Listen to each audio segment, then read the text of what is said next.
Hey everyone, it's Jared.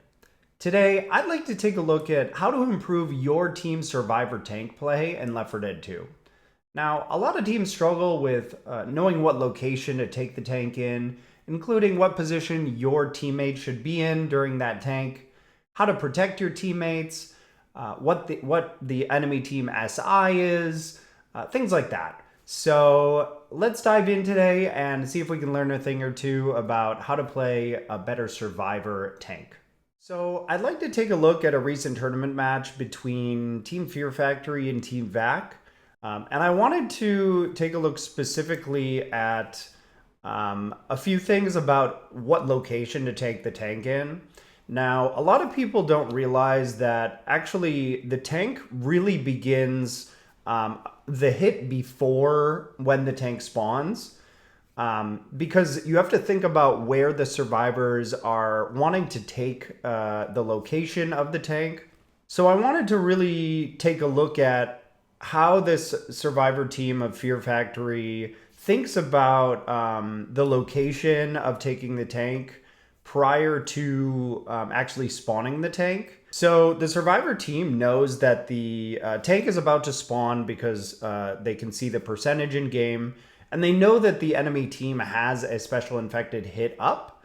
So what they're gonna try to do here is they don't want to spawn the tank when the hit is up, because they don't want to fight the tank in this area. Now, if they were okay fighting the tank in this area, they wouldn't mind.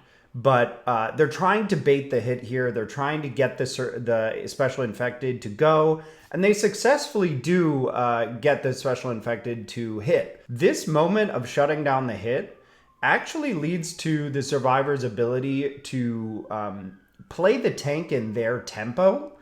So let's imagine that instead of the special infected having spawn timers at this moment, they currently have spawns. So we actually don't even have to imagine it. Let's take a look at how VAC takes the tank versus Fear Factory. One key thing that Fear Factory does as the tank, differently than VAC did, is they don't waste any time getting a car. They go right in because they know that this area is key to take the survivors in, because there's cars here. It's a bad location for the survivors to take the tank, and it really allows the special infected to take the tank in the location that they want to. Now, as you can see, this location is already so much worse for the survivors than where Fear Factory took the tank. You do have two hittable cars in this location, and you're on even playing field with the tank, which is always a scary endeavor with two hittables. As you can see, the smoker is able to pull the survivor right into the tank, punches the car. Getting an instant down like that is extremely good for the infected team, especially with such high health here. And it's just going to lead to the survivors being unable to do enough damage to the tank before the special infected are able to capitalize.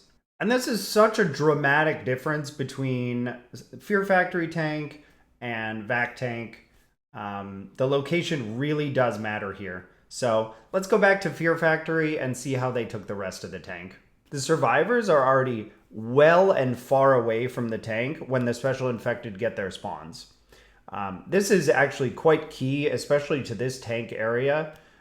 So I really can't stress that point enough, that the hit before the tank spawns is really key in shutting it down and trying to get the special infected to go before you spawn the tank, especially if you're going to move from that location backwards. Now, I want to focus a little bit on survivor positioning. So in this example here, we see one of the Fear Factory members a little bit far up compared to the rest of his team. This is a rather risky endeavor. It's really not a good idea to do when the tank is so close to the survivors, to be so separated from your team. Really, the smoker, the jockey, the hunter, any of those special infected can attack this survivor. And since he's in such a bad position compared to the tank, the tank can really take advantage of that, and it just is a really risky move here. Fortunately for the survivors, the special infected are not quite ready. You see the smoker does try to get this survivor here, but unfortunately the smoker is not positioned properly.